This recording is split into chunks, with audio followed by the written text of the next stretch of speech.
सभी को नमस्कार और प्रणाम। Welcome back to Etude judiciary coaching. आज हम एक नया एक्ट शुरू करने जा रहे हैं जिसका नाम है limitation act. Specific relief act के लेक्चर्स भी अपलोड होते रहेंगे। इसका ये मतलब नहीं कि लिमिटेशन एक्ट शुरू हो गया है तो स्पेसिफिक रिलीफ एक्ट जो है वो होल्ड हो जाएगा, दोनों ही एक्ट साथ में चलेंगे। सो अब पहले देखते हैं लिमिटेशन एक्ट की थोड़ी सी हिस्ट्री, और ये क्यों पढ़ते हैं ये मैं इंट्रोडक्शन में आपको बताता हूँ। पहले हिस्ट्री जान लो। हिस्ट्री समझने के लिए ये समझो कि 1793 से लेके 1859 तक इस दौरान कोई भी डेफिनेट लॉ नहीं था जो लिमिटेशन के कॉन्सेप्ट को डील करे। मतलब कोई भी तरह का कानून नहीं था जो लिमिटेशन के कॉन्सेप्ट को डील करता हो। 1859 में पहली बार एक एक्ट आया, एक्ट 14, 1859। पहली बार एक ऐसा लॉ आया जो गवर्न करता था या जिसमें लिमिटेशन के बारे में कॉन्सेप्ट्स थे। देन ये जो एक्ट था 14, ये 1862 में एक्ट 14 केम इनटू ऑपरेशन। बराबर। अभी ये दिमाग में आ रहा होगा ना कि लिमिटेशन पढ़ते क्यों हैं या लिमिटेशन क्या होता है, ये तो बताया नहीं, सीधा हिस्ट्री में कूद गए।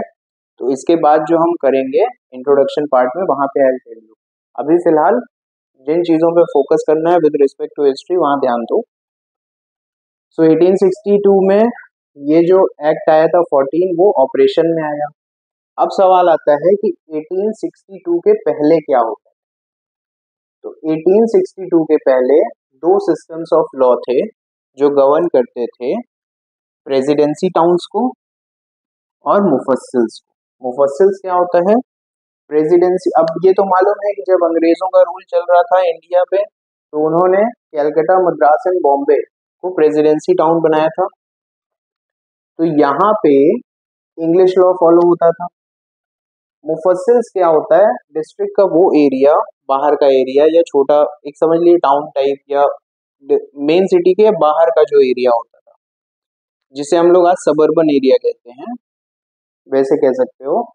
तो मुफस्सिल्स में कोर्ट्स एडमिनिस्टर करते थे law as laid down by regulations. उनके जो अपने जैसे पंचायत के अपने नियम कानून होते हैं, वैसे ही उनके एडमिनिस्टर होते थे law as laid down by regulations, जो समय समय पर पास किए जाते थे, समय समय पर हो सकता है बदल भी जाते थे। क्लियर। अब एक्ट 14 के बाद आया 1871 में एक्ट 19।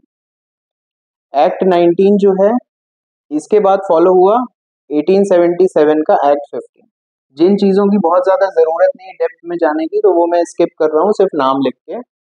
सो एक्ट 19 1871 के बाद एक्ट 15 1877 में आया। इसके साथ समय समय पे कुछ कुछ अमेंडिंग एक्ट्स जो है वो आते गए लिमिटेशन लॉ के इस पे। अब फाइनली एक एक्ट आया जिसका नाम था लिमिटेशन एक्ट ऑफ 1908, जो 9th एक्ट था 1908 का, ये पास हुआ। Now it continued in operation for some time. कुछ समय तक ये एक्ट जो आया, ये कुछ समय तक तो भाई चला, बट बाद में ये फील हुआ कि भाई इसमें भी कोई डेफिशिएंसी एंड लैक्यूने हैं।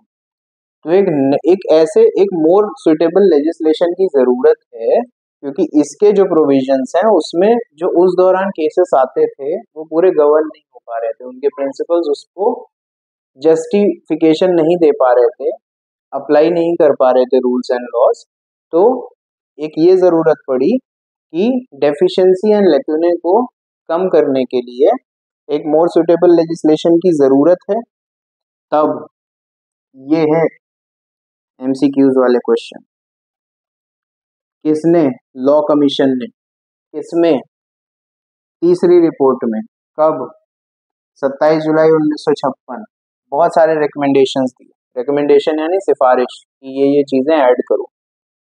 लिमिटेशन बिल इंट्रोड्यूस हुआ कहाँ पे? अब ये तो कॉन्स्टिट्यूशन में हम पढ़ेंगे। लिमिटेशन बिल इंट्रोड्यूस हुआ लोकसभा में। कब? 23 दिसंबर 1960। But it got lapse.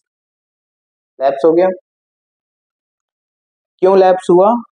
क्योंकि लोकसभा ही डिसॉल्व हो गई 23 दिसंबर 1960 में। तो जब लोकसभा ही डिसॉल्व हो गई तो असेंट कहाँ से मिलता?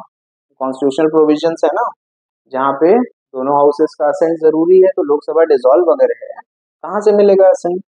फिर वापस स्पेसिफिक रिलीफ एक्ट में भी मैंने बोला था कि स्पेसिफिक रिलीफ एक्ट बोला मैं तो आऊंगा ही, वैसे ही लिमिटेशन एक्ट बोला मैं भी आऊंगा। तो फिर से बिल इंट्रोड्यूस कब हुआ? 1962। ये पार्ट है इंपॉर्टेंट। अब जब बिल इंट्रोड्यूस हुआ उसके बाद बिल पास हुआ किसके द्वारा? दोनों ही houses of parliament, that is Lok Sabha and Rajya Sabha, house of people and Rajya Sabha council of states. इसके बाद प्रोसीजर होता है प्रेसिडेंट की असेंट मिलने का। इसको प्रेसिडेंट की असेंट मिली। प्रेसिडेंट की असेंट कब मिली इसको? 5 अक्टूबर 1963। ये सब डेट्स जो है ये हैं इंपॉर्टेंट एमसीक्यूज की, ठीक है। Law commission, third report, dates. तो 5 अक्टूबर 1963 को इसको रिसीव हुई प्रेसिडेंट की असेंट, और सबसे इंपॉर्टेंट कब एनफोर्स हुआ, कब लागू हुआ? तो एनफोर्समेंट डेट है इसकी 1 जनवरी 1964। वैसे तो हर एक्ट की तुमको एनफोर्समेंट डेट याद रखनी, इसकी बहुत आसानी से हो जाएगी क्योंकि न्यू ईयर वाला दिन। तो 1 जनवरी 1964 में ये एनफोर्समेंट में आया, लागू कर दिया गया देश में। एंड स्टैट्यूट बुक में इसका नाम दिया गया द लिमिटेशन एक्ट 1963, जो 36th एक्ट ऑफ 1963 था। तो ये है history of the limitation act. इसके बाद हम करेंगे इसका एक short introduction with the section ranges. तो रूल हमारे नहीं चेंज होंगे, आज के लिए इतना ही। नेक्स्ट लेक्चर में इसके आगे का मैं अपलोड करूंगा। सो जितनी भी चीज़ें कराई गई हैं फिक्स हो जानी चाहिए दिमाग में। Thanks for giving your valuable time to like, comment and subscribe the channel. Thank you so much.